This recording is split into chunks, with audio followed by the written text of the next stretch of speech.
இப்போ வந்து அரிசி பருப்பு ரெடி ஆயிடுச்சு. இப்போ இதுக்கு சைட் டிஷ்ஷாக நம்ம வந்து பொட்டேட்டோ ஃப்ரை நல்லாயிருக்கும், இல்லாட்டி பீக்கங்காய் ஃப்ரையும் நல்லாயிருக்கும். நேற்று தான் பொட்டேட்டோ செஞ்சேன், அதனால எனக்கு பீக்கங்காய் வந்து கொஞ்சம் கருவேப்பிலை அந்த மாதிரி கொத்தமல்லி அதெல்லாம் எதுவுமே தேவைப்படாது. சிம்பிளாக செஞ்சாலும் வாங்க பார்க்கலாம். முதல்ல ஆயில் ஊற்றிக்கலாம். இதுக்கும் கோகோனட் ஆயில் ஊற்றினா டேஸ்ட்டாக இருக்கும், அதனால் ஊற்றிட்டாச்சு. இப்போ வந்து கடுகு ஒரு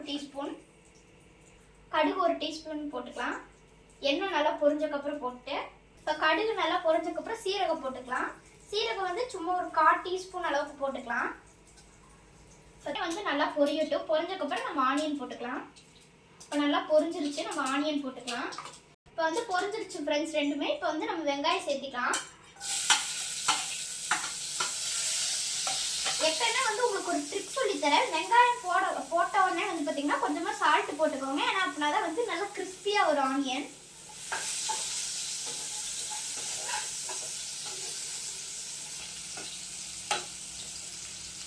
இப்போ வந்து சால்ட் ஆட் பண்ணியாச்சு. இது நல்லா கிறிஸ்பியாக வந்துச்சு பார்த்தீங்களா.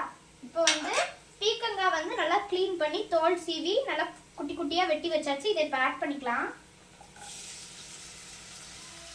பண்ணி விட்டுக்கலாம். இப்போ இதில் வந்து ஒரு 1/2 டீஸ்பூன் அளவுக்கு மஞ்சள்தூள் சேர்த்திக்கலாம். அது போக வந்து மிளகாத்தூள் நிறைய போட்டிங்கன்னா உங்களுக்கு நல்லா டேஸ்ட் கிடைக்கும். நீங்கள் வந்து உங்கள் காரத்துக்கு ஏற்றபடி நம்ம போட்டுக்கலாம் மிளகாத்தூள்.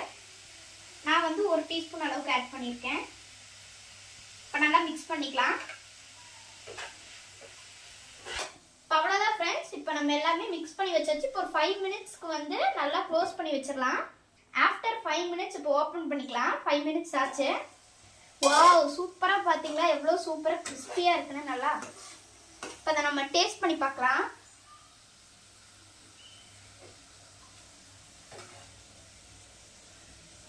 Wow, Emmy.